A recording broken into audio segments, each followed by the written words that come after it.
Levi Westbrook had built Mirage Resorts from nothing but a vision and relentless determination. The son of a construction worker and a waitress from rural Nevada, Levi learned early that power was something you seized, not something you were given. At 16, he was working at construction sites, studying blueprints during lunch breaks. By 20, he'd saved enough to buy his first foreclosed property, a dilapidated motel on the outskirts of Las Vegas. He renovated it himself, working 18-hour days until his hands bled. "You'll kill yourself before you make it," his father had warned. "Then I'll die trying," Levi had replied, the desert dust clinging to his sweat-drenched shirt.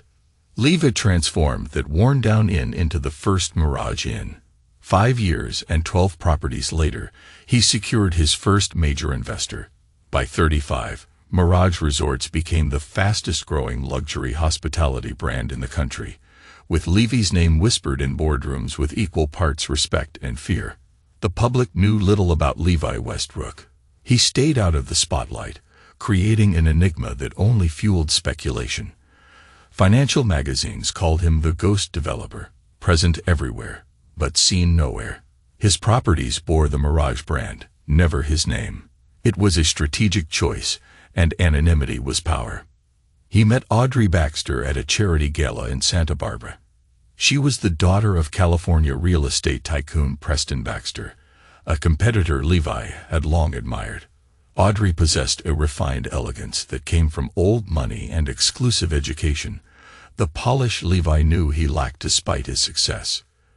"You're the only man here who looks completely unimpressed by all this pomp," she'd said, approaching him on the terrace where he'd escaped the crowd. "I'm more impressed by what people build than what they inherit," he'd replied, not recognizing her yet. She'd laughed instead of taking offense. "Then you must be thoroughly unimpressed with me." Their courtship was swift, passionate. Audrey represented everything Levi had worked for. Acceptance into a world that had once seemed unreachable. Preston Baxter initially disapproved.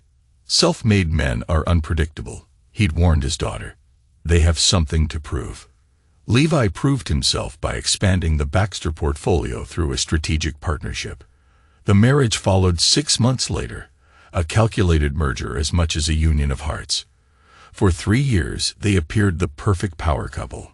Levi continued his expansion, keeping his growing empire structured through shell companies and private holdings. Few connected the rising Mirage brand to him personally, a separation of identity that would later prove invaluable.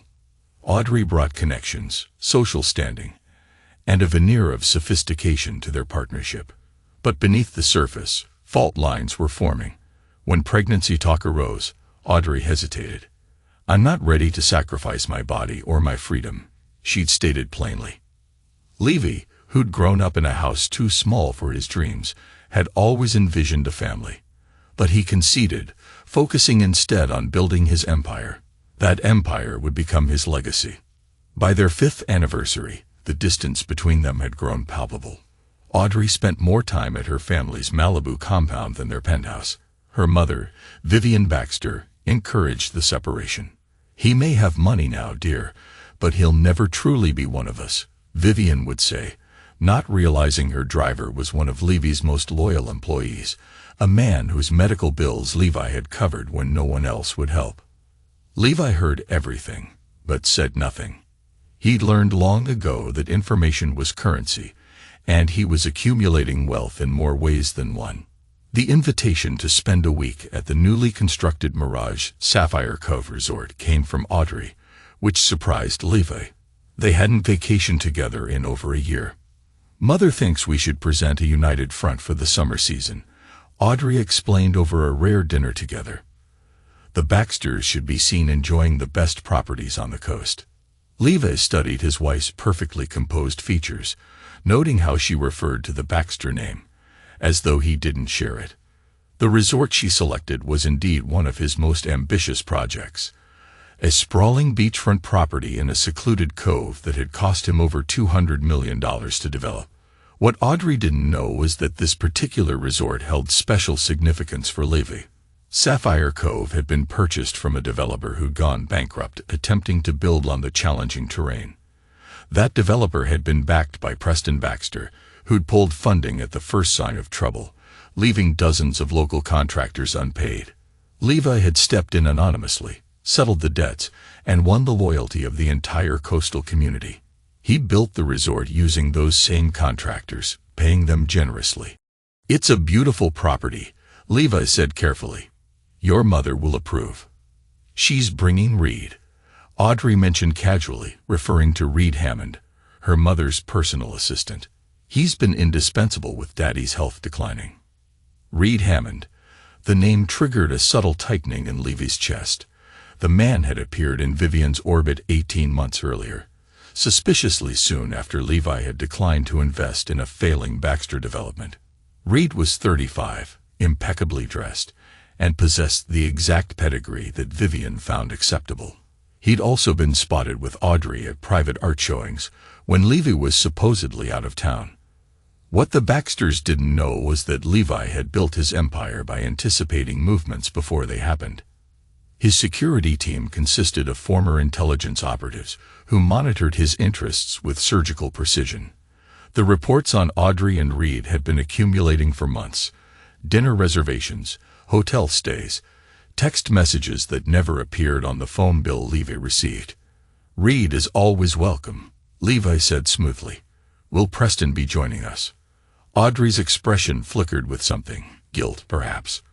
"Daddy's treatments make travel difficult. His doctors think it's better if he stays home." Another lie. Preston Baxter's cancer was in remission, his condition stable for the past 3 months. The man had been seen golfing just the previous weekend. "That's unfortunate," Levy responded. "I'll make sure the house is fully staffed for your mother's comfort." "Our house, darling," Audrey corrected with a practiced smile. "Sometimes you speak as if these properties aren't part of our shared life." Levy reached for his wine glass, force of habit from spending too much time in boardrooms. "Of course, it's our house." But it wasn't. None of it was. The careful legal architecture of Levy's empire ensured that while Audrey believed their prenuptial agreement covered his assets, she had signed documents pertaining only to the public-facing portions of his wealth, perhaps 30% of the actual empire. The rest existed in structures so complex that only Levi and his most trusted advisors understood the full picture. 2 nights before the planned vacation, Levy received a call from Dominic Rousseau, his head of security. "Mr. Westbrook, there's been unusual activity you should be aware of." Mrs. Westbrook accessed the family's safe deposit box yesterday. She removed several items, including the blue file. The blue file contained the only hard copies of their prenuptial agreements and property deeds that Audrey had access to. "Any other movements?" Levy asked, his voice betraying nothing. "She met with Gerald Winters for lunch." Gerald Winters was one of the most aggressive divorce attorneys in California. "I see," Levi said. "Implement contingency protocol Sierra." And Dominic, "Make sure our arrangements at Sapphire Cove are precisely as we discussed." "It's all in place, sir. The staff has been briefed. Operation Tide Pool is ready." When Levi hung up, he stood at his office window, overlooking the city lights. He had built his life, expecting every structure to eventually reveal its flaws. Nothing lasted forever. Not buildings, not empires, not marriages. The only question was whether you controlled the demolition or became collateral damage. He opened his safe and removed a small thumb drive labeled Endgame. Everything was in motion now. The Sapphire Cove Resort sprawled across 50 acres of prime coastal real estate, its modernist architecture seeming to emerge organically from the cliffside. Floor-to-ceiling windows captured panoramic ocean views, while reflecting pools mirrored the sky, creating an illusion of boundless blue from every angle. Their motorcade arrived with the orchestrated precision of a diplomatic entourage. Audrey had insisted they travel separately, she with her mother and Reed Hammond in the lead car, Levy following with his executive assistant and security detail. The resort's general manager, Teresa Vega, greeted them at the private entrance with a carefully calibrated display of deference. "Mrs. Westbrook, Mrs. Baxter, welcome to Sapphire Cove," she said, focusing her attention on Audrey and Vivian. "We're honored to have you with us." Vivian Baxter, a stately woman with silver hair and cold eyes, surveyed the lobby with practiced criticism. "The design is adequate, though I would have suggested more traditional elements. These modern monstrosities often age poorly." Teresa's smile never wavered. "We value your expert opinion, Mrs. Baxter. Perhaps you'd like to speak with our design team during your stay." Levi watched the interaction with detached interest. Teresa was one of his most loyal employees, a woman who had started as a housekeeper at his first property and now ran his flagship resort. She knew exactly who signed her generous checks, and it wasn't the Baxter family. "We'd like to freshen up," Audrey announced. "I assume we're in the main house." "Of course," Teresa replied.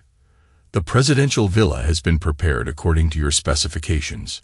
Mr. Westbrook, we've arranged your accommodation in the executive suite in the north wing, as requested." This detail, the separate accommodations, seemed to surprise Audrey momentarily before she composed herself. "That won't be necessary. My husband will be staying with us in the villa." Levi stepped forward. "Actually, I'll take the suite. I have calls scheduled with our Singapore team that will run late. I wouldn't want to disturb anyone." The presidential villa occupied the entire top floor of the central building. At 10,000 square feet with 6 bedrooms, it was designed for visiting dignitaries and celebrities seeking absolute privacy. What Audrey didn't know was that Levi had personally overseen its construction, including the installation of state-of-the-art security and monitoring systems. After settling in, they gathered on the villa's main terrace for drinks. Reed Hammond moved with the comfort of someone familiar with luxury surroundings, positioning himself subtly between Audrey and her mother. To family, Vivian proposed a toast, her eyes darting meaningfully toward Levi, and to knowing where one belongs. To family, they echoed. As the evening progressed, more guests arrived.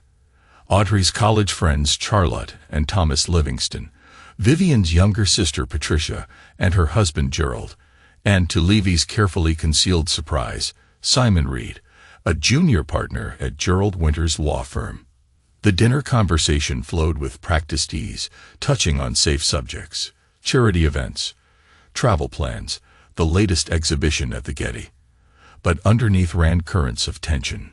Levy noticed how Audrey positioned herself away from him, how Reed Hammond's hand occasionally brushed hers beneath the table, how Simon Reed studied property documents on his tablet during brief absences. After dessert, Vivian cleared her throat. "I think it's time we discussed the purpose of this gathering." The table fell silent. "This house," she continued, gesturing expansively, "is magnificent, a fitting setting for family matters." She emphasized the word family with a pointed look at Levy. "And it's important that we're clear about who family is, and who is merely passing through." Levy took a slow sip of his whiskey, saying nothing. Audrey straightened. "Mother and I have been discussing our future arrangements. The Baxter holdings need restructuring with Daddy's health situation, and certain associations need to be reevaluated." "I see," Levi said calmly. "And this revaluation includes me." "Don't be difficult, Levy," Vivian interjected. "You've had a good run with the Baxter name opening doors for you.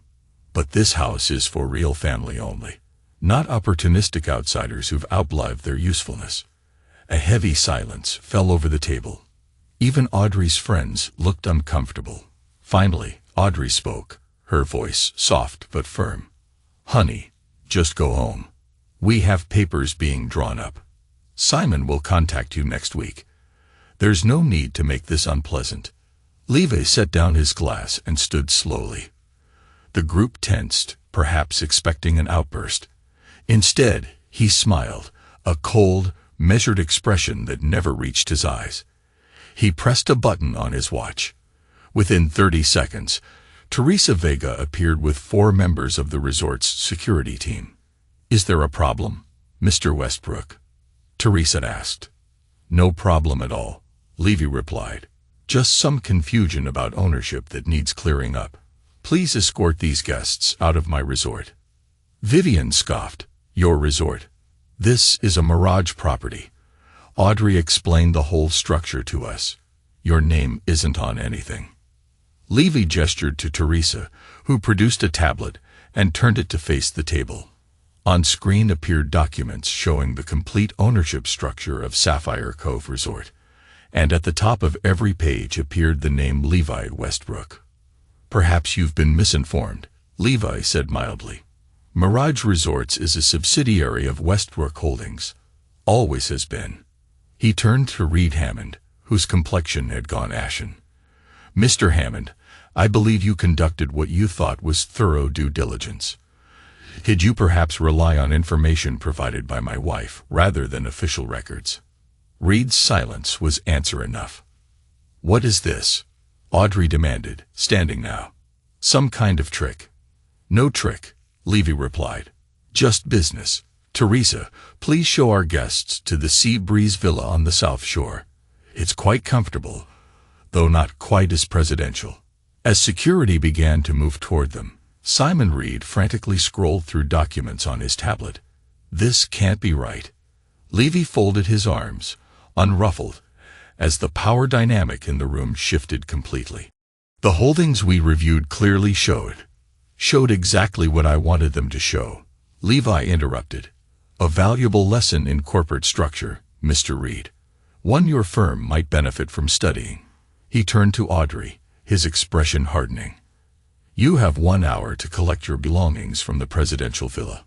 After that, the locks will be changed." Audrey's face contorted with rage. "You can't do this. This is my property," Levi finished for her. "And as for those special plans you mentioned," he looked directly at Vivian, "I have some plans of my own. For all of you." As security began to usher the stunned group away, Levi caught Reed Hammond by the arm. "You've been spending time with my wife in houses that I own," he said quietly, so only Reed could hear. "Remember that fact in the coming days." Levy remained on the terrace, alone, watching the sunset over the ocean. His phone buzzed with a message from Dominic. "Protocols activated. All surveillance operational. Phase 1 complete." He typed a simple reply. "Begin Phase 2. The morning after the confrontation, Levy sat in his private office within the resort, reviewing the intel Dominic had compiled. The evidence of Audrey's betrayal was comprehensive, not just the affair with Reed Hammond, which had begun 14 months earlier, but the systematic attempt to undermine Levy's business operations. Email exchanges showed Audrey had been feeding Hammond confidential information about Mirage Resort's expansion plans. Hammond, leveraging his position with Vivian, had then advised the Baxters on preemptive land acquisitions designed to block Levy's growth and force him into disadvantageous partnerships. "They've been positioning for this divorce for at least 8 months, Dominic explained, standing rigidly by the window. A former Special Forces operative, Dominic had joined Levy's team after Levi funded a rehabilitation center for veterans. Their strategy was to control key properties, then use the leverage during settlement negotiations. Levy scrolled through financial reports, showing unusual transfers from Baxter-controlled accounts to offshore entities. "Have we identified the shell companies receiving these funds? 3 are linked directly to Hammond. 2 others appear connected to Simon Reed's partner at the law firm. They'd been moving substantial amounts, nearly $30 million in total." What troubled Levy most wasn't the affair or even the corporate espionage. It was the realization that Preston Baxter was likely involved, despite his illness. The man had been a mentor of sorts, one of the few people in the industry Levi had genuinely respected. "Have we confirmed Preston's knowledge?" Levy asked. Dominic hesitated before sliding across a final document, a recorded transcript of a call between Preston and Vivian from 3 months earlier. "Preston, is Hammond making progress with the Westbrook situation?" "Vivian, Audrey's given him everything he needs. The fool built his entire empire with loans secured against properties we can control," Preston said. "Good. I taught him everything he knows, but clearly not everything I know." It's time he learned what happens when new money forgets its place. Levy set down the transcript, a cold clarity settling over him. So this was always the plan. Use him to expand their holdings, then cut him out when he'd served his purpose. It appears so, sir, Dominic replied. Levy turned to the floor-to-ceiling windows overlooking the resort grounds. In the distance, he could see the Sea Breeze Villa where Audrey and her entourage had been relocated. Surveillance showed they'd been frantically making calls since dawn, attempting to counter the unexpected power shift. What's their next move? Levy asked. They contacted 3 banks, trying to verify the ownership structure of Mirage Resorts. They've also reached out to your competitors at Platinum Hospitality Group. This wasn't surprising. Platinum had been trying to acquire Mirage properties for years, always rebuffed by Levy's refusal to sell. Their CEO, Mason Phillips, had a reputation for aggressive takeovers of distressed assets. And Gerald Winters. His firm is preparing emergency injunctions based on marital property claims. They'll likely file by end of day, attempting to freeze operations at all Mirage properties pending court review. Levy nodded, having anticipated this tactic. Contact Judge Abernethy. Remind him of our discussion regarding his daughter's rehabilitation facility. Judge William Abernethy's daughter had struggled with addiction for years. When no facility would accept her due to previous relapses, Levy had personally arranged her admission to an exclusive treatment center in Switzerland, ensuring absolute privacy for the family. Already done, sir. He's prepared to hear any emergency motions. Good. Levy turned from the window. Now, tell me about Hammond. What's his vulnerability? Dominic smiled thinly. Several interesting findings there. Despite his carefully cultivated image, Reed Hammond comes from considerably humble origins. His real name is Richard Hamlin. He changed it after leaving his hometown in Idaho, where his father still works as a janitor at the local high school. That doesn't sound particularly useful, Levy noted. No, but this is.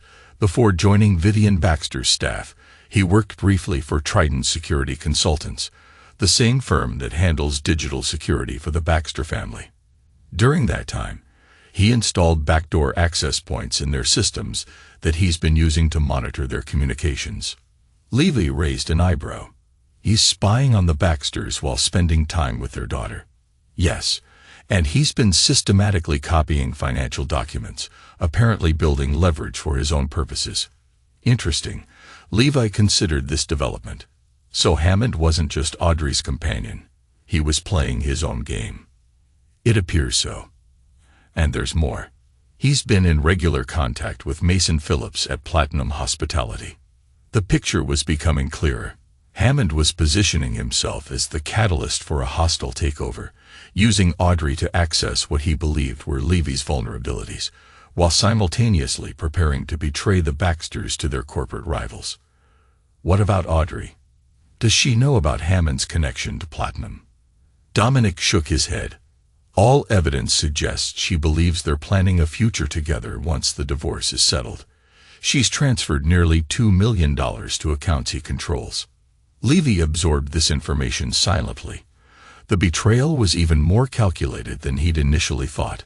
A multi-layered deception with Audrey, the Baxters, and Levy himself, all serving as pawns in Hammond's scheme. Sir, Dominic said quietly, there's one more thing you should know. During our surveillance, we discovered that Hammond has been physically abusive toward Audrey on at least 3 occasions. The incidents occurred after she questioned certain financial moves he recommended. This detail landed differently, stirring something unexpected in Levy. Despite everything, the thought of Audrey being harmed produced a visceral response. He quickly suppressed it. Document everything, he instructed. Continue monitoring their communications. I want to know their next move before they do. After Dominic left, Levy unlocked a hidden compartment in his desk and removed a worn leather journal, his first business ledger from the original Mirage Inn. He'd kept it as a reminder of where he'd started and what he'd overcome. Inside the journal's cover was a faded photograph of his parents standing outside their small Nevada home. They'd never lived to see his success, both claimed by an accident on an icy highway when Levi was 23. Their only legacy had been their unwavering belief in him and the work ethic they'd instilled. "You were right, Dad," Levi murmured to the photograph. "Trust is a luxury I can't afford." He closed the journal and returned it to its hiding place. Then he opened his laptop and initiated a sequence of commands that would activate financial protocols established years earlier, precisely for a scenario like this. Operation Undertow had begun. 3 days after relocating Audrey and her entourage to the Sea Breeze Villa, Levi arranged a meeting with Teresa Vega at the resort's most isolated dining terrace. The evening sky burned orange and crimson as the sun descended toward the Pacific. "They're growing restless," Teresa reported, sliding surveillance photos across the table. The images showed Audrey pacing the villa's terrace, Hammond hunched over a laptop, and Vivian on the phone, her expression furious. "Mrs. Baxter has demanded to speak with the regional manager 3 times today." "And what did you tell her?" Levy asked, sampling the rare whiskey he'd requested. "That all management decisions come directly from the owner." Teresa replied with a slight smile. She didn't appreciate the reminder. Levy nodded approvingly.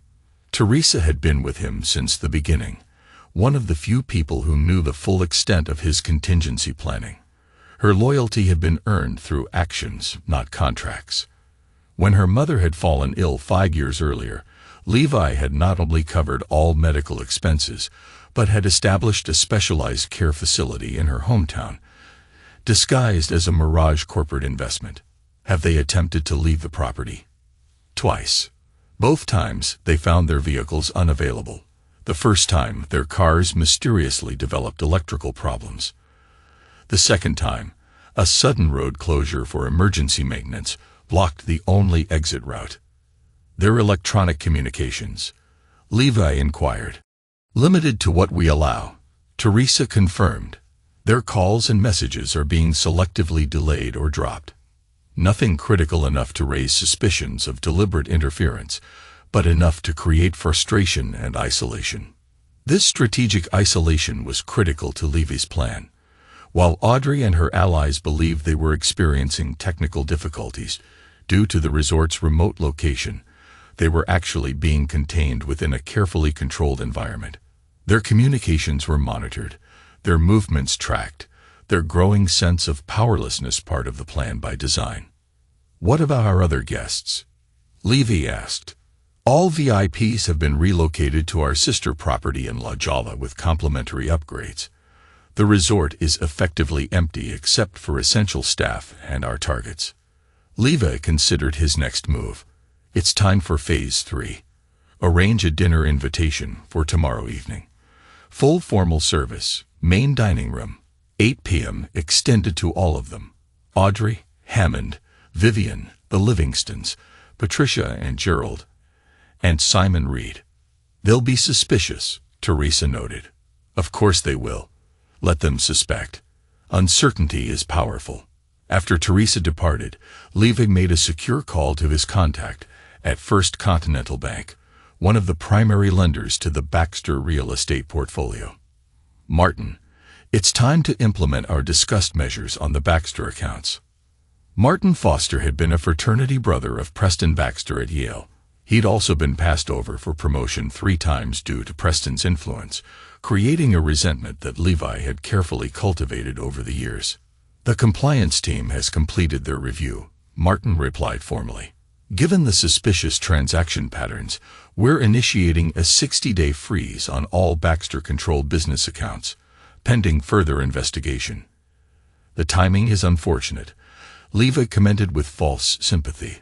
"Yes, especially with those loan payments coming due next week. Without access to operating accounts, they'll technically be in default by Monday." This was the first domino in a sequence Levi had arranged years earlier. Everything was falling into place. The Baxter empire, while substantial, was heavily leveraged, a fact that Preston had always disguised through complex financial engineering. One missed payment would trigger cross-default provisions across their entire portfolio. "Keep me informed of any developments," Levi said before ending the call. His next call was to Catherine Zhao, CEO of New Century Holdings, a Chinese investment conglomerate seeking entry into premium U.S. hospitality markets. Ms. Zhao, this is Levi Westbrook. I believe my team discussed a potential opportunity regarding the Baxter properties in Malibu and Palm Springs. Mr. Westbrook, Catherine responded with interest. Yes, your representative mentioned potential distressed assets becoming available. We're very interested, particularly in the oceanfront parcels. I just received information that the properties may be coming to market sooner than anticipated. If you could have your acquisition team ready to move quickly, say within the next 72 hours, there might be an opportunity for preferential terms. After finalizing arrangements with Catherine, Levi contacted 6 other strategic investors, each unaware of the others, each positioned to acquire specific pieces of the Baxter portfolio once the defaults began. By midnight, Levi had set in motion financial mechanisms that would dismantle the Baxter empire with surgical precision. Preston had taught him the art of leveraged acquisition, a lesson Levi had studied more thoroughly than his mentor could ever imagine. Later, in his private suite, Levi reviewed the day's surveillance. One video captured his attention. Audrey alone on the villa's terrace, staring out at the ocean, tears streaming down her face. For a moment, his resolve wavered. Despite everything, there had been real feeling between them once. The moment passed when another video appeared. Hammond consoling Audrey, his arm around her shoulders while his other hand typed a message to Mason Phillips. Proceeding as planned. She suspects nothing. Levi closed the laptop. Whatever he and Audrey had once shared had been sacrificed to ambition and deceit. Now only the architecture of vengeance remained, a structure he had designed with the same meticulous attention he gave his resorts. Tomorrow's dinner would begin the final phase, not just retribution, but complete decimation.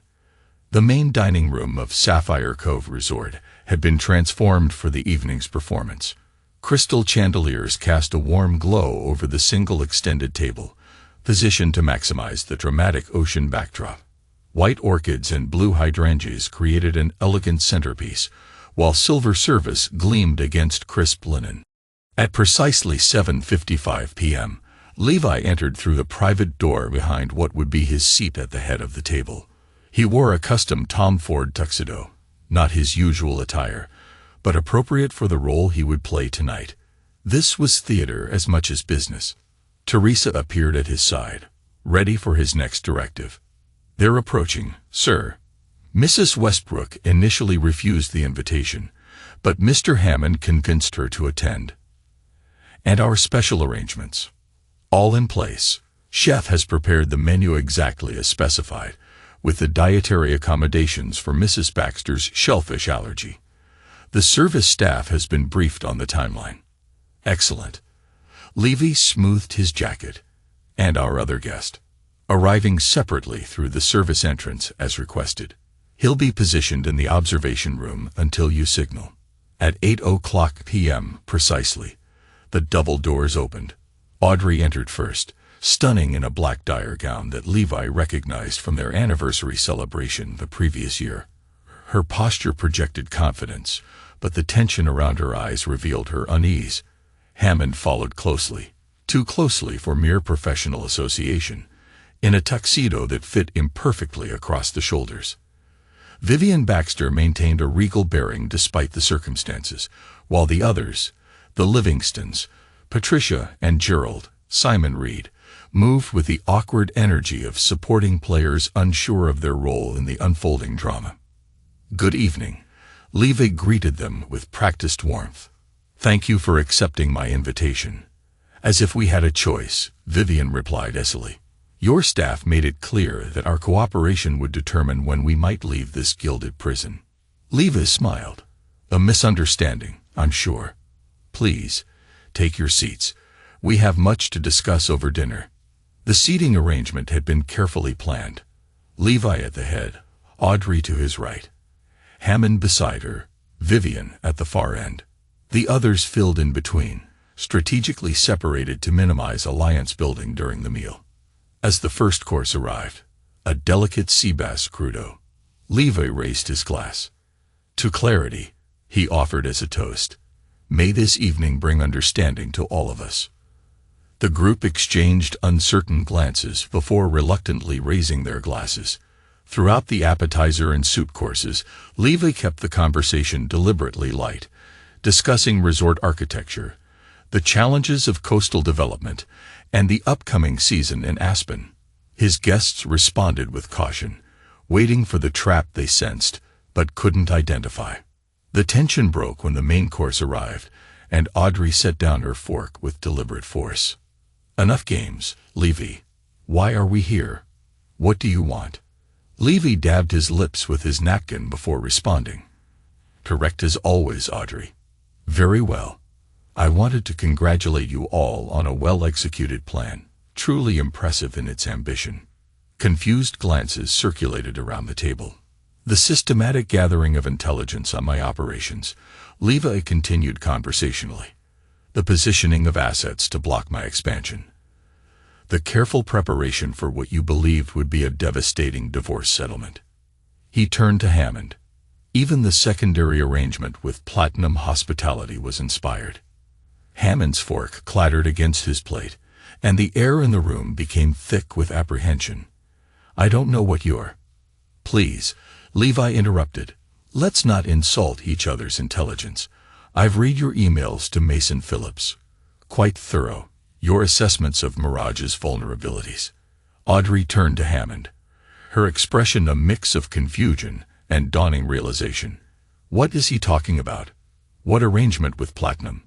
Hammond's face hardened as he reached for his water glass. He's bluffing, trying to turn us against each other. Levi gestured to Teresa, who approached with a tablet. Perhaps some visual aids would help. She placed the tablet before Audrey, displaying a series of email exchanges between Hammond and Mason Phillips dating back 18 months, before Hammond had even met Audrey. Target acquired. Read the first message. Proximity to A established. Will provide regular updates on Doe holdings as they become available. Audrey scrolled through the correspondence, her complexion paling with each message. The final email, dated just 2 days earlier, was the most damning. Once divorce proceedings begin, we'll have 30 to 45 days to move on primary assets before other creditors mobilize. A remains unaware of our arrangement. Proportion of settlement can be managed as discussed. Read. Audrey's voice was barely audible. What is this? Hammond's expression shifted from denial to calculation. Obviously fabricated. Westbrook is desperate. Perhaps you'd prefer the audio recordings, Levi suggested mildly, or the video from the Platinum corporate retreat in Scottsdale last month. You and Phillips were quite specific about asset allocation in the aftermath of what you called the Westbrook collapse. Vivian Baxter, who had been watching the exchange with growing alarm, turned her icy gaze on Hammond. You've been working with Platinum. Against Baxter interests. Of course not, Hammond insisted. This is exactly what he wants, to divide us when we need to present a united front. Levi raised his hand, signaling Teresa again. This time she approached with a different tablet, placing it before Vivian. Mrs. Baxter, you might find these documents relevant. They detail the systematic transfer of funds from Baxter-controlled accounts to offshore entities over the past 14 months. As Vivian reviewed the documents, her composed facade began to crack. These are internal transfers, authorized by. Her voice faltered. By you. Levi finished for her, or rather, by someone using your authorization codes. The same codes Mr. Hammond had access to as your personal assistant. The table fell into stunned silence as the implications settled. But that's impossible, Vivian finally said. The total amounts here are substantial. Nearly $30 million, Levi confirmed. Carefully distributed across multiple accounts to avoid triggering compliance alerts. Quite sophisticated. Hammond's composure was deteriorating rapidly. This is absurd. I've done nothing but look after Baxter family interests. Like you looked after my interests. Levi replied, his tone calm but unyielding. The room held its breath, the weight of betrayal almost tangible. Audrey asked, Her voice gaining strength as shock gave way to anger. Was anything real, Reed? Or was I just your access point to Levy's business? Before Hammond could respond, Simon Reed cleared his throat nervously. Perhaps we should adjourn to discuss these allegations privately. This venue seems inappropriate for such sensitive matters. Levy smiled coldly.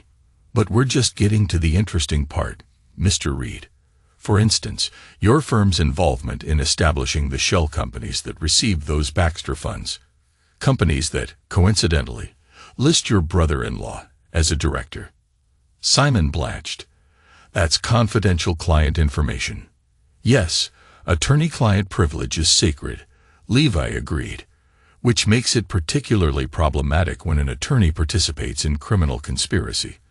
The Bar Association tends to take a dim view of such activities. As the accusations mounted, the alliances at the table visibly fractured. Audrey moved her chair away from Hammond. Vivian stared at Simon Reed with undisguised contempt. The Livingstons whispered urgently to each other, clearly regretting their peripheral involvement. What do you want? Vivian finally demanded, her voice tight. If this is about money. This isn't about money, Levi interrupted. This is about consequences. He pressed a button on a small remote, causing a screen to descend from the ceiling at the end of the dining room. I've invited someone to join us for this part of the discussion. The screen flickered to life, revealing Preston Baxter in what appeared to be a hospital room. His once powerful frame had been diminished by illness, but his eyes remained sharp. Preston, Vivian gasped. What is this? Hello, Vivian, Preston responded, his voice stronger than his appearance suggested. Levi has been sharing some disturbing information with me. You can't possibly believe, Vivian began. I've seen the evidence, Preston cut her off. All of it. The unauthorized transfers. The conspiracy with Hammond. The attempt to dismantle my life's work for your personal gain. Vivian's face contorted with rage. Your life's work. The empire I helped you build while you chased every young assistant who caught your eye. Don't pretend this is about loyalty, Preston. The rawness of her response silenced the room. Even Levy, who had orchestrated this confrontation, was momentarily taken aback by the depth of bitterness it revealed. Preston's expression hardened. As of 2 hours ago, I have removed you as trustee from all Baxter family interests. The board of Baxter Holdings has called an emergency meeting for tomorrow morning to address the financial irregularities. You can't do that, Vivian sputtered. The voting shares have been reallocated, Preston finished for her. The documents were filed this afternoon. Levi watched the color drain from Vivian's face as the full implications became clear. Without control of the Baxter voting shares, she was effectively powerless within the empire she had helped build. The silence in the room was thick, the repercussions settling on every person present. And as for you, Preston continued, turning his attention to Hammond, security has already cleared your office. The authorities have been notified regarding the suspicious transfers. Hammond stood abruptly. This is a setup. You have no proof that would stand up in court. Perhaps not for criminal charges, Levi conceded, but for civil action, the standard is much lower.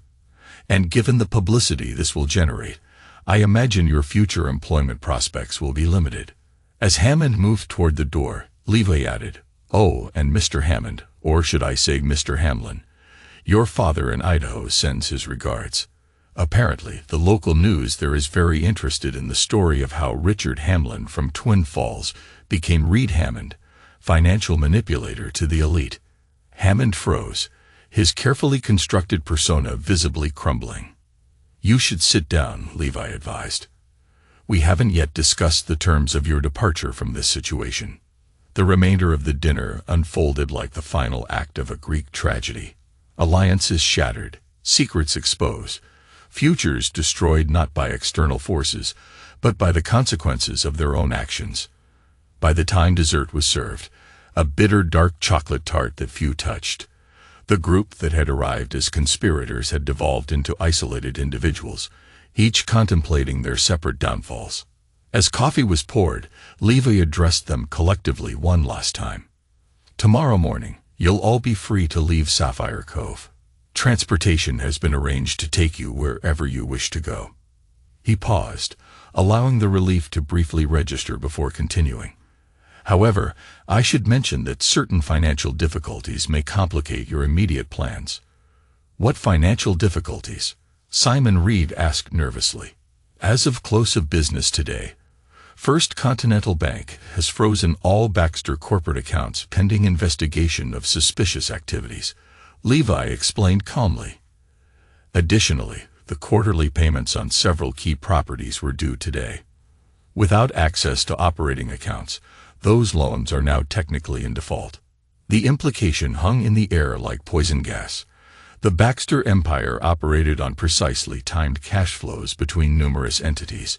One missed payment could trigger a cascade of cross defaults. That's impossible, Vivian whispered. The payments are automated. Systems can be so unreliable, Levi remarked with false sympathy, especially when they're being audited for potential fraud.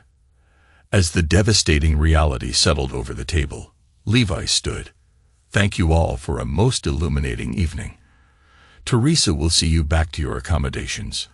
Before leaving, he paused beside Audrey, who sat motionless, staring at nothing.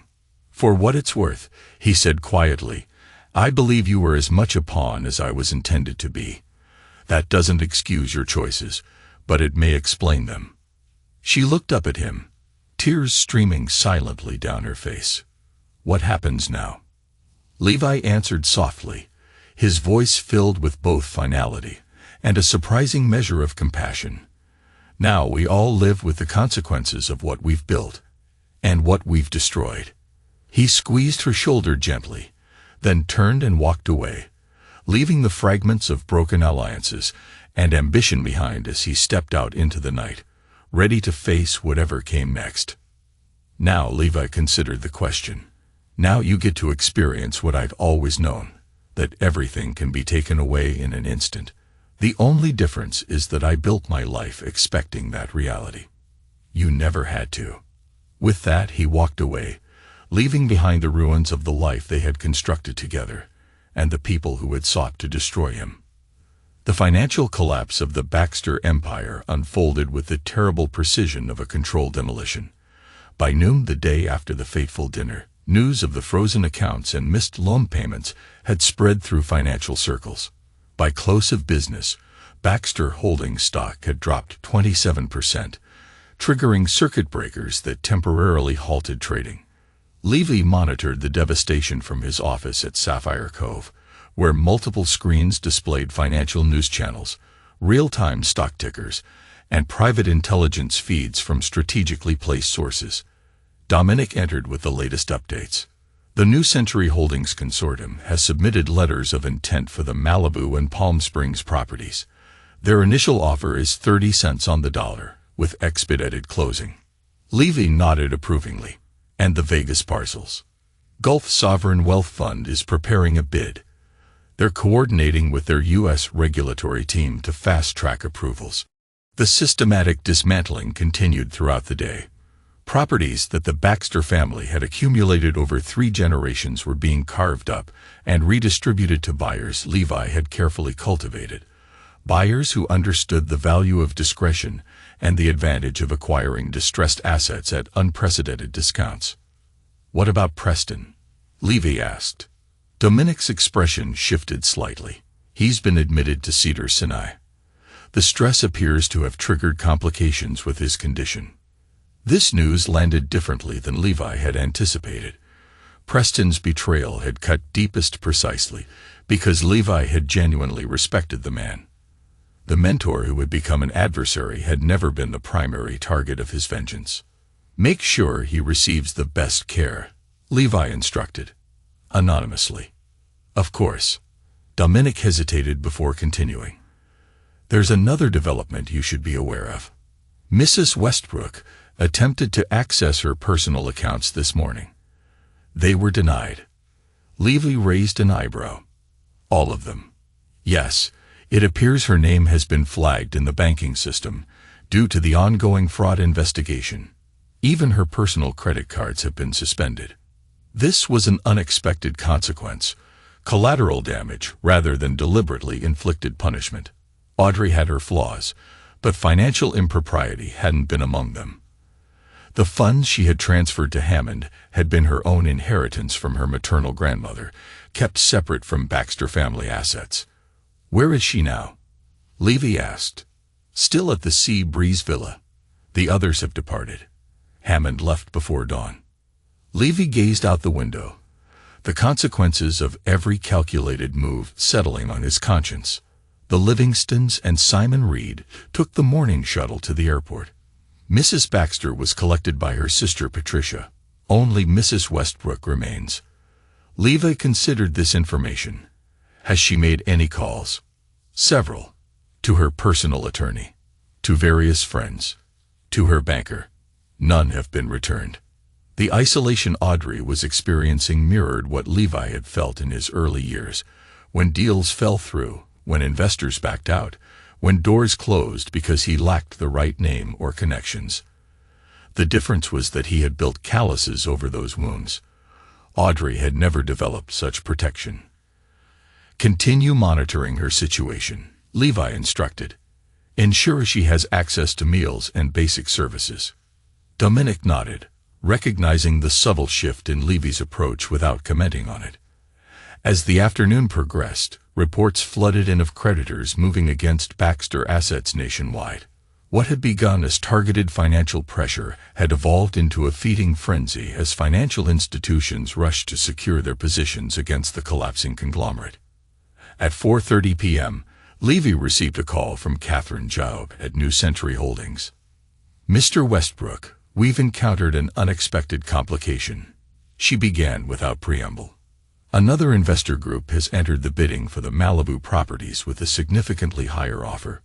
"Platinum Hospitality," Levi stated rather than asked. "Yes," Catherine confirmed.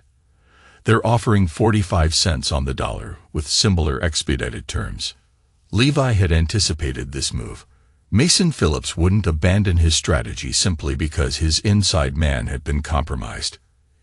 If anything, Hammond's exposure would accelerate Phillips' timeline. "Match their offer with the same terms," Levi instructed. "Then contact Judge Williams at the Coastal Commission. Remind him of the environmental concerns we discussed regarding Platinum's development approach." The Coastal Commission had been a persistent obstacle for Platinum's previous projects, with environmental approvals repeatedly delayed due to concerns about habitat disruption and public access. Judge Williams, who chaired the commission, had a particular interest in marine conservation, an interest Levi had supported through substantial anonymous donations to the Judge's Foundation. "Understood," Catherine replied. "And if they counter, they won't get the chance. By morning, the Commission will have announced a special review of all pending applications for the affected coastal parcels. That will delay any transaction long enough for other factors to come into play." After ending the call, Levy received an urgent message from his source at First Continental Bank. Preston Baxter had suffered a major stroke and was now in critical condition. The bank's board was meeting to discuss accelerating their actions against Baxter Holdings in anticipation of leadership uncertainty. The situation was evolving faster than even Levi had planned. Every decision made now would have lasting effects for all involved. What he had envisioned as a controlled implosion was becoming a chaotic collapse that threatened to destroy more than just his enemies.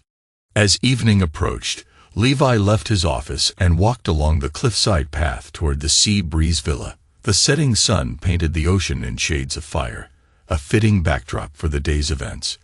He found Audrey sitting alone on the villa's terrace, a half-empty bottle of wine beside her. She wore jeans and a simple blouse, a striking contrast to her usual tailored perfection. Her hair was pulled back carelessly, and her face was bare of makeup. She didn't look up as he approached. "Come to survey the wreckage?" she asked, her voice hollow. "To check if there are survivors," Levy replied, taking the seat across from her. "There aren't." She took another sip of wine. "My father's had a stroke. Did you know that?" "Of course you did. You probably timed it perfectly." That wasn't part of the plan, Levi said truthfully. Audrey laughed bitterly. There's always a plan with you, Levi. Always 10 steps ahead. Contingencies for every possibility. She finally looked at him directly. When did you stop trusting me? Or did you ever? The question carried more weight than she likely intended. Levi considered his response carefully. I trusted you with my heart, he finally said, just not with my survival. There's a difference. And now, are you satisfied?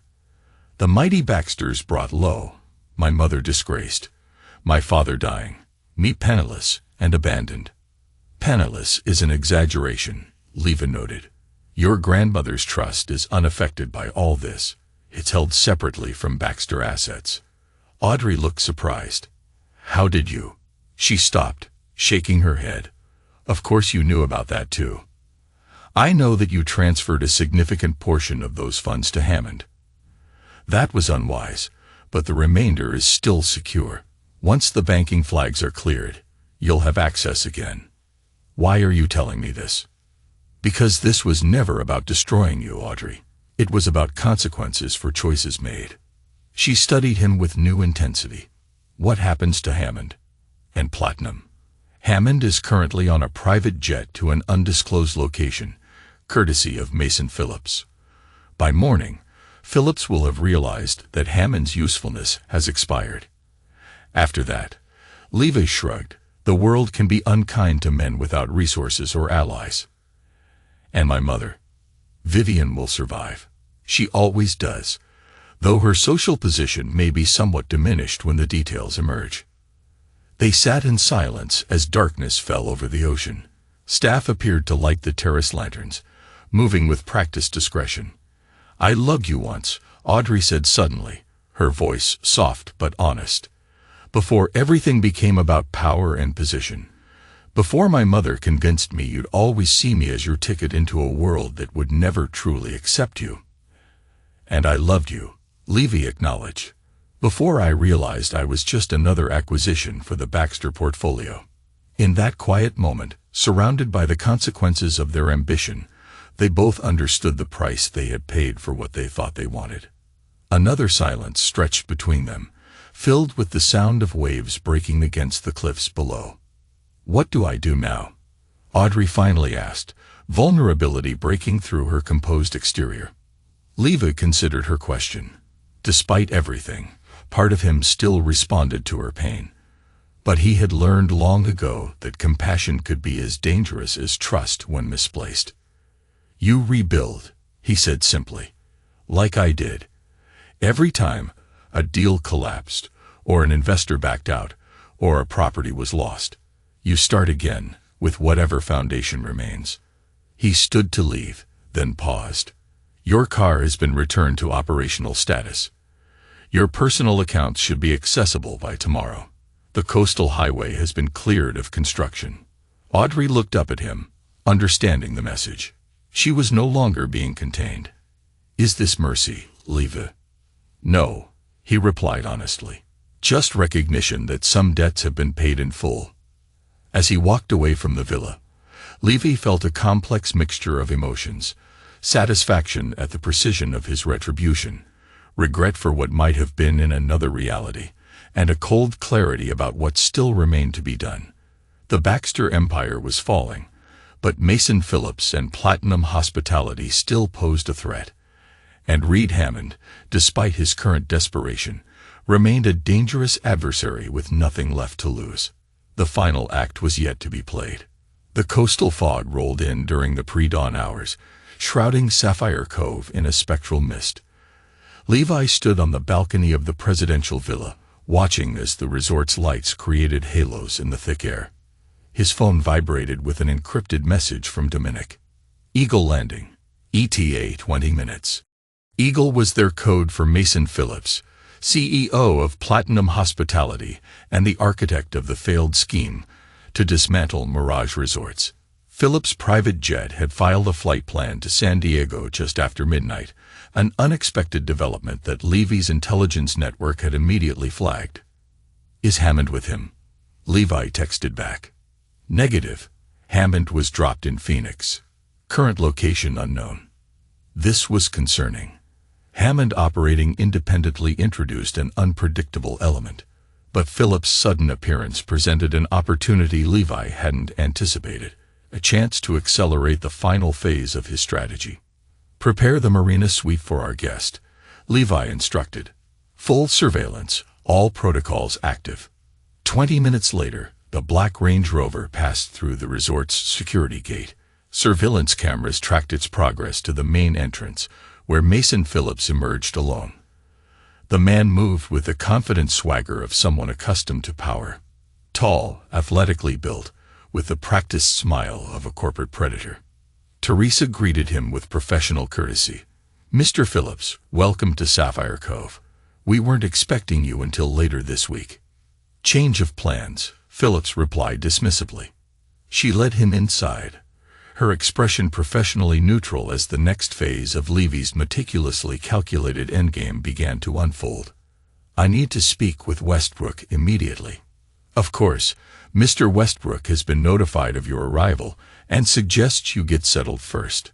The marina suite has been prepared for you." Phillips frowned at this deflection but followed Teresa toward the elevator. "Fine, but tell him I expect to meet within the hour. We have urgent business to discuss." Once Phillips was installed in the suite, Levy reviewed the surveillance feed with Dominic in the security control room. He came alone, Levy observed. No legal team, no advisors. That's unusual for acquisition discussions. "Perhaps this is more of a reconnaissance mission," Dominic suggested. "Testing your position after the Baxter situation, or offering a deal he doesn't want witnessed," Levi countered. "What's the status on Hammond?" Dominic pulled up another screen showing travel records. Last confirmed sighting was at Phoenix Sky Harbor at 2:13 a.m. He withdrew $5,000 cash from an ATM, then disappeared. He hasn't used his phone or credit card since. "He's running," Levi concluded. "But from Phillips or from us?" "Possibly both. The information we released about his real identity and background would make him toxic to Phillips now. No value as an inside man when everyone knows who and what he is." Levi considered the implications, yet Phillips still came here personally, immediately after dropping Hammond. Why the urgency? Before Dominic could respond, the surveillance feed from the marina suite showed Phillips making a call on what appeared to be a burner phone, not the corporate device he'd been using earlier. "Can we intercept?" Dominic shook his head. "Not without physical access to that specific device. It's not connecting through our systems." They watched as Phillips spoke briefly, then destroyed the phone, removing the battery and SIM card, breaking them separately before flushing the pieces. "That's not standard corporate procedure," Dominic noted dryly. "No," Levi agreed. "That's the behavior of someone with something significant to hide." He checked his watch. "I think it's time we welcomed Mr. Phillips properly. Have Teresa bring him to the Cliffside Conference Room in 15 minutes. The Cliffside Conference Room occupies a spectacular position on the resort's most dramatic overlook. 3 walls of glass created the illusion of floating above the Pacific, while state-of-the-art security features ensured absolute privacy. It was where Levi conducted his most sensitive negotiations, and where every conversation was recorded from multiple concealed locations. Phillips arrived prompt to the minute, dressed in a fresh suit despite the early hour. His expression registered appreciation for the dramatic setting before settling into practiced neutrality. "Impressive location, Westbrook," he commented, declining the offered coffee. "Though I imagine the construction challenges were substantial." "Nothing worthwhile comes easily," Levy replied, studying his opponent. He leaned forward slightly, ready for the final negotiation. Phillips had the flush of a man running on adrenaline and ambition rather than sleep. "What brings you to Sapphire Cove with such urgency, Mason? I don't recall having a meeting scheduled." Phillips smiled thinly. "Circumstances change. I assumed you'd want to discuss the Baxter situation directly, given our mutual interests." "Mutual interests?" Levy raised an eyebrow. "That's an interesting characterization, considering your collaboration with Hammond to undermine my position."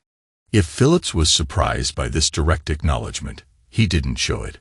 Business is business, Levi. Hammond approached us with information. We evaluated its potential utility. Nothing personal. Corporate espionage rarely is. Levi agreed mildly. Though using my wife as an access point did add a certain personal dimension. Phillips waved this aside. Ancient history now. The landscape has changed significantly in the past 48 hours. I'm here to discuss moving forward, not looking backward. Forward to what exactly? A strategic partnership. Phillips leaned forward, his expression turning serious. The Baxter empire is collapsing. Their properties will be liquidated at fire sale prices. Between Mirage and Platinum, we could control the most valuable assets on both coasts. Levi studied Phillips with genuine curiosity. You're proposing we collaborate after you attempted to orchestrate my financial destruction. I'm proposing we recognize reality, Phillips countered. The Baxters are finished. Preston's in critical condition. Vivian's facing potential fraud charges, and the vultures are circling their portfolio. You've won that battle decisively. And Hammond? Where does he fit in this new partnership? A flicker of something. Annoyance, perhaps concern, crossed Phillips' face. Hammond is no longer a factor. His usefulness ended with his exposure. Yet you personally escorted him to Phoenix on your private jet just hours ago, Levi noted. Quite considerate treatment for a disposable asset. Phillips paused, clearly reassessing the extent of Levy's intelligence gathering. A courtesy to a former associate, he said finally. Nothing more. The conversation was interrupted by a discreet knock. Teresa entered with an envelope, which she handed to Levy. This just arrived by courier, sir. Marked urgent. Levy opened the envelope and scanned its contents, his expression revealing nothing. Thank you, Teresa. Please prepare the conference call system. I'll need to connect with our Singapore team in 20 minutes. After Teresa departed, Levy returned his attention to Phillips. Interesting timing. It seems the Coastal Commission has just announced an emergency review of all development applications for the former Baxter properties. Something about environmental concerns requiring heightened scrutiny. Phillips couldn't fully mask his reaction. A tightening around the eyes, a subtle tension in his shoulders. Bureaucratic delay tactics. It won't affect the underlying transactions. Perhaps not, Levy replied, his voice steady. But as you know, speed is often the difference between profit and loss in these situations. But it will extend the timeline significantly. Environmental reviews can take months, even years, during which financing costs accumulate, market conditions change. Levi left the implications hanging. Phillips abandoned his casual posture, leaning forward aggressively. Let's cut through the charade, Westbrook. You orchestrated this review, just like you orchestrated the banking freeze on Baxter accounts.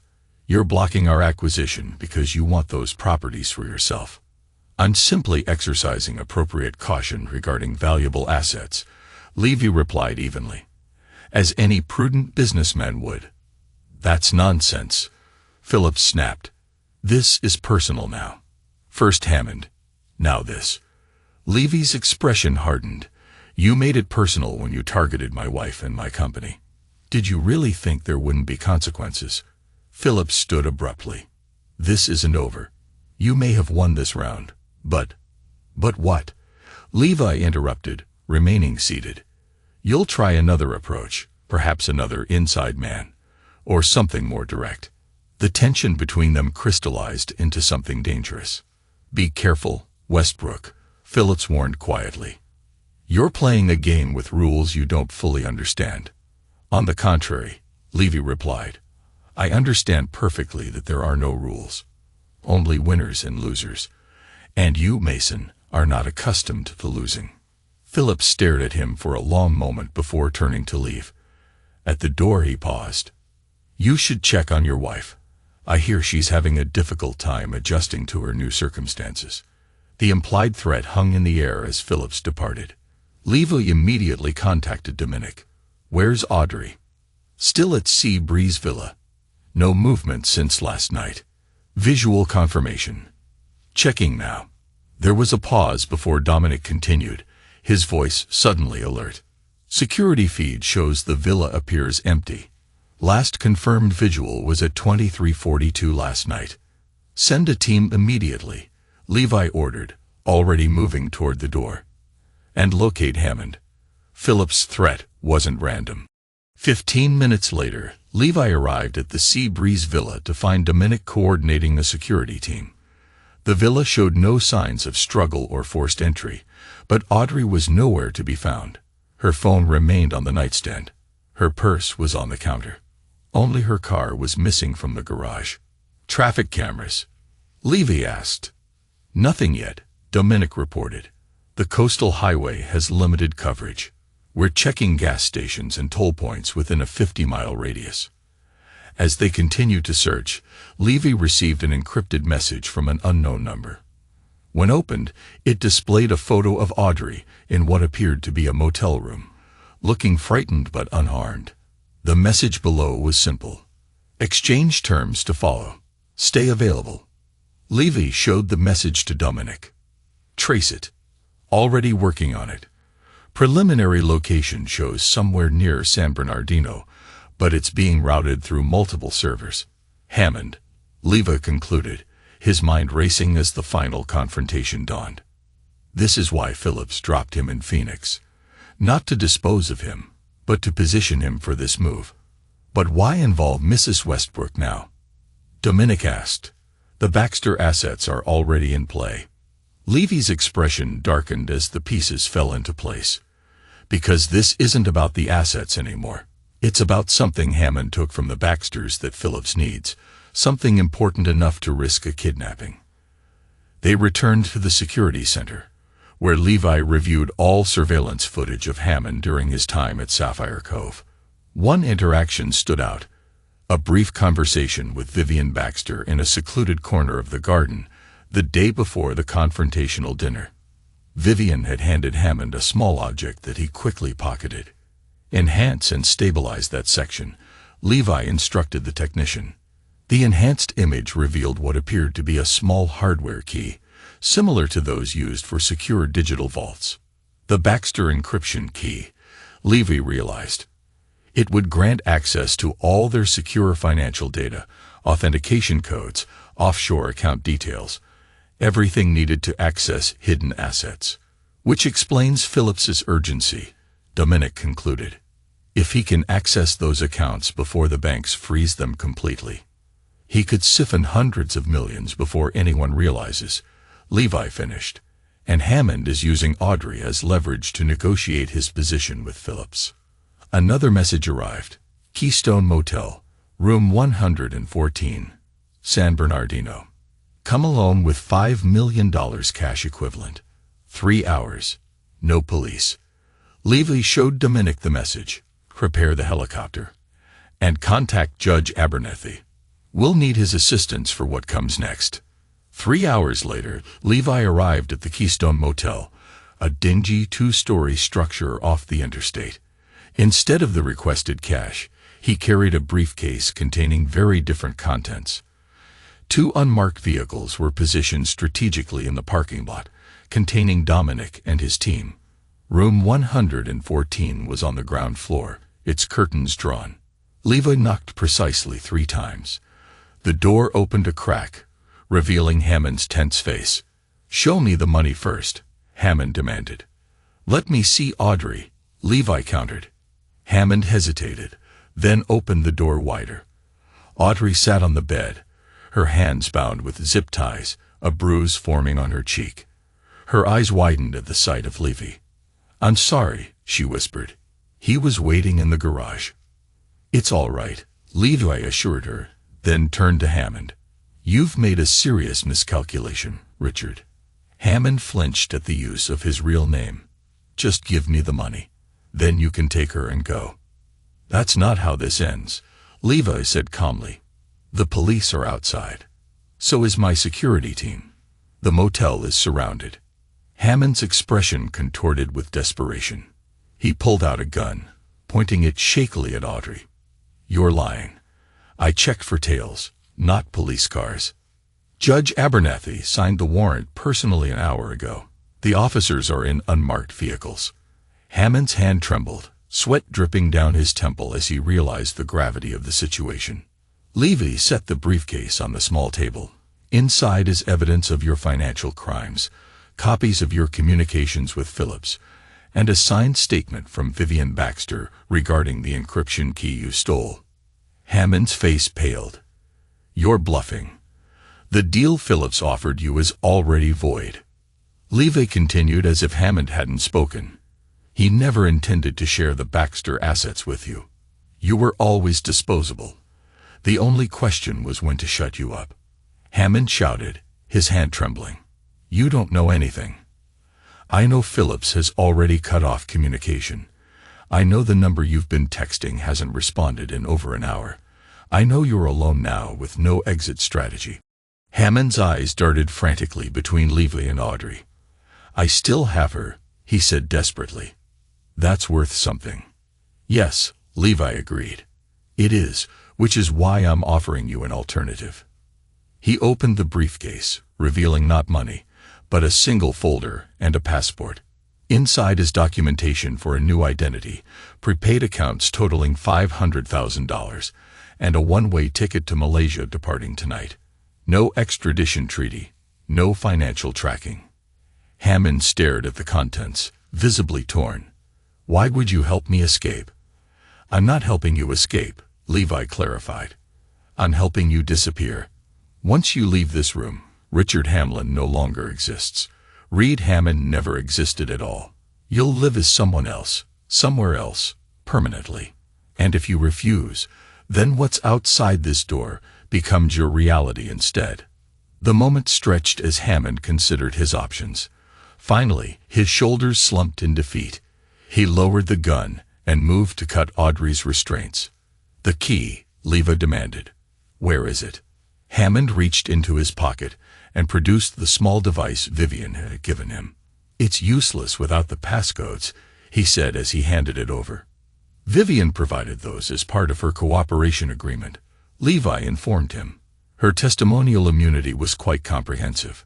As Audrey stood, rubbing her wrists, Hammond gathered the folder and passport from the briefcase. Why this option? He asked quietly. Why not just let them arrest me? Because your public trial would harm Audrey, Levi answered honestly, and she suffered enough for other people's ambitions. Hammond nodded once, understanding the complex mixture of mercy and punishment in Levy's approach. The car keys are on the dresser, he said to Audrey. I'm sorry about. He gestured vaguely toward her bruised face. Just go. Become someone else. Someone better. After Hammond departed through the back exit, where an unmarked car would follow him discreetly to ensure he boarded his flight, Levi and Audrey stood in awkward silence. You came for me, she finally said. After everything. Yes. Why? Levi considered the question carefully. Because endings matter, he said at last. They define what came before. Audrey looked at him, her eyes filled with a mix of gratitude and sadness. And what comes next? Levi took a deep breath, the weight of their shared history, and the choices that had led them here settling over him. That's up to you, he said softly. But whatever it is, you deserve to choose it for yourself, not because of someone else's plans. With that, he turned and walked away, leaving Audrey to face the uncertain future that lay before her, a future she would now shape on her own terms. She stepped toward him, close enough that he could smell the familiar scent of her perfume beneath the motel's staleness. And what is this ending, Livy? What does it define? He met her gaze directly. The end of what we were, not the beginning of something else. Understanding passed between them. A recognition that some bridges, once burned, cannot be rebuilt. What remained was acknowledgement, not reconciliation. Thank you, she said simply, for not being the monster they tried to make you. Even monsters have their codes, he replied. Mine just happens to include finishing what others start. As they left the motel together, walking apart, not touching, Levy received a final message from Dominic. Phillips in custody. Financial Crimes Unit served warrants at Platinum HQ. Operation complete. The last piece had fallen into place. Mason Phillips, caught attempting to access the Baxter hidden accounts with the stolen encryption key, now faced federal charges. The Platinum Hospitality stock was already plummeting in after-hours trading. Levi had not only protected himself, he had systematically dismantled everyone who had conspired against him. The Baxter Empire, Platinum Hospitality, Hammond, Phillips, all had underestimated the architect of vengeance, a man who had built his life anticipating betrayal and preparing for it with meticulous precision. As they drove back toward Sapphire Cove in separate vehicles, Levi watched the sunset paint the sky in shades of retribution, deep crimson fading to unforgiving black. 6 months after the events at Sapphire Cove, Levi stood at the floor-to-ceiling windows of his New York penthouse, watching snow drift over Central Park.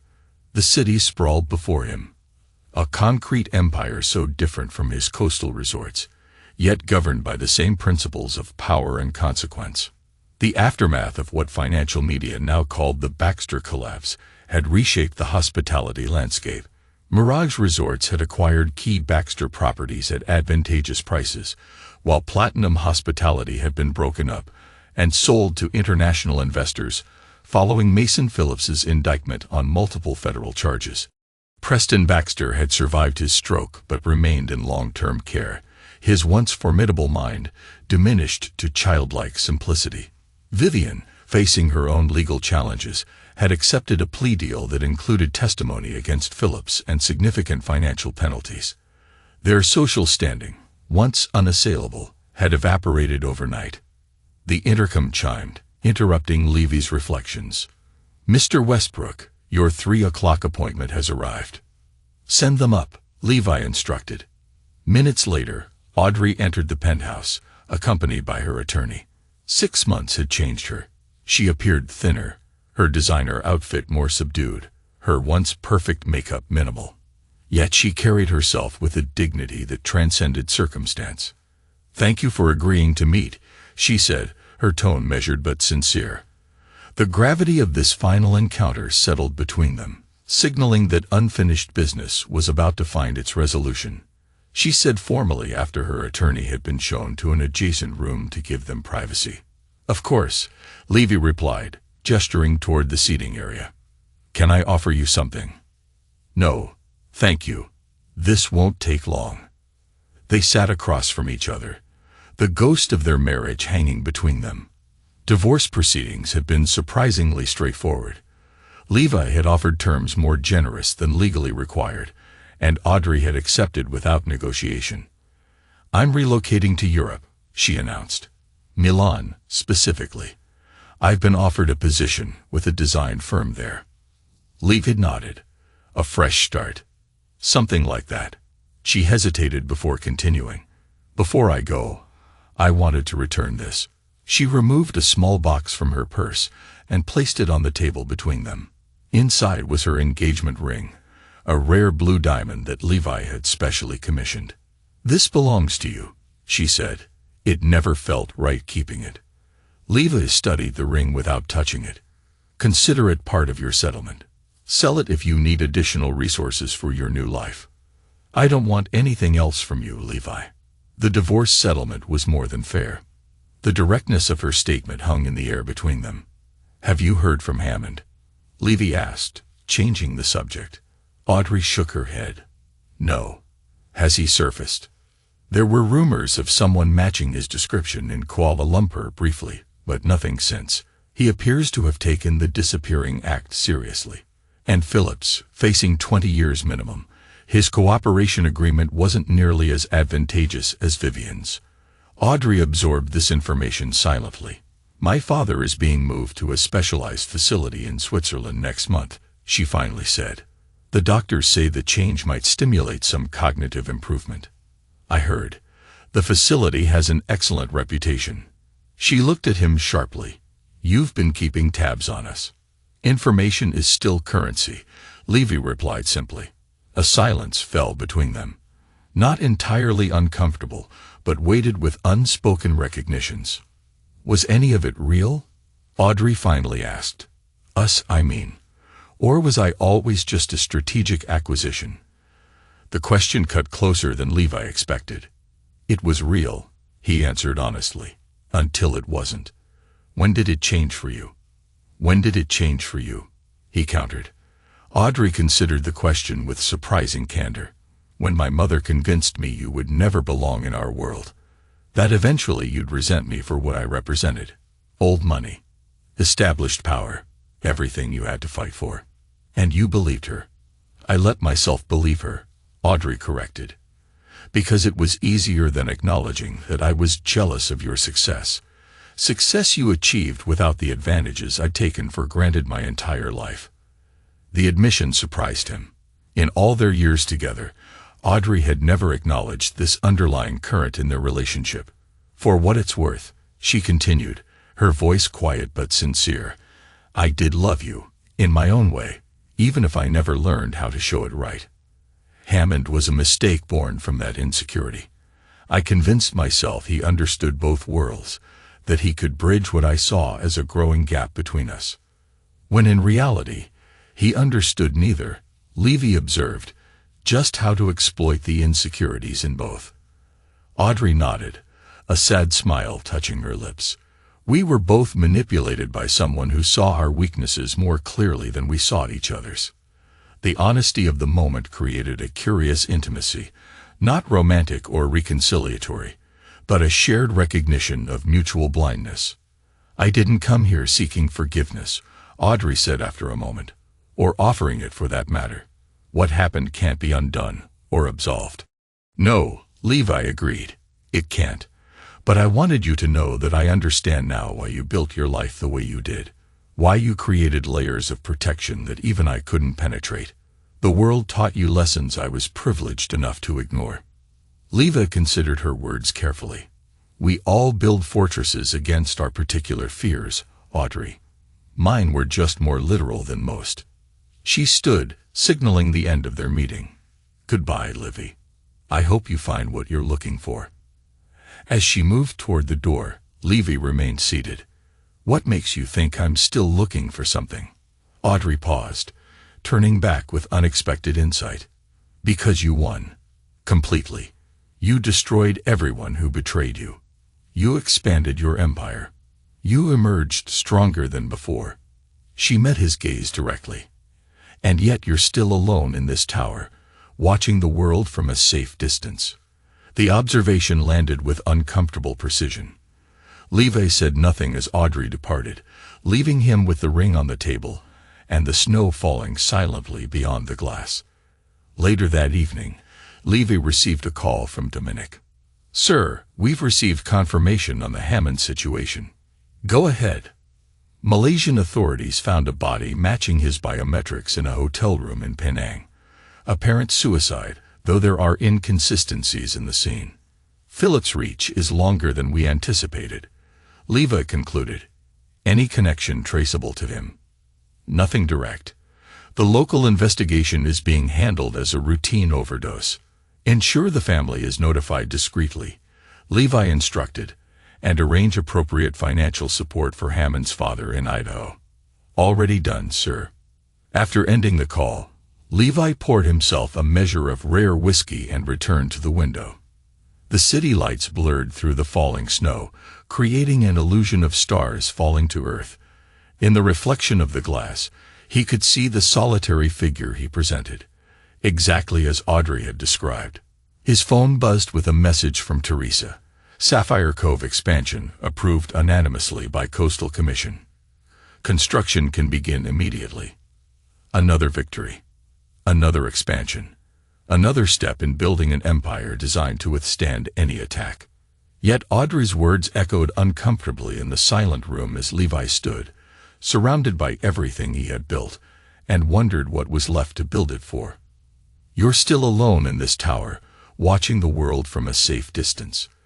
Levi set down his glass and made a decision. He contacted his pilot to prepare the jet, then instructed his assistant to clear his schedule for the next week. Revenge had been necessary. A matter of survival as much as justice. But survival alone was no longer sufficient.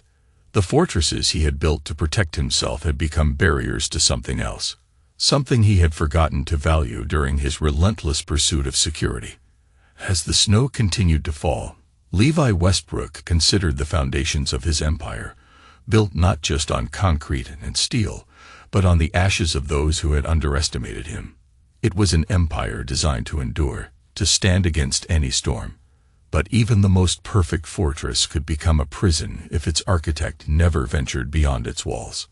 The question that remained was whether he could find the courage to build something new, something not designed solely for protection, but for possibility, something not constructed from suspicion, but from the very trust he had learned was so dangerous. The answer would not come tonight, perhaps not for many nights to come, but for the first time since the betrayal, Levi allowed himself to consider that revenge, while necessary, was not sufficient. That destroying what threatened him was not the same as creating what might sustain him. As he prepared to leave the tower that had become both his triumph and his isolation, Levi left the engagement ring on the table, a glittering remnant of a connection that had failed, not because loving was impossible, but because it required a vulnerability neither of them had been prepared to risk. The empire remained. The architect endured. And the foundations, built from both triumph and ash, awaited whatever he might choose to construct upon them next.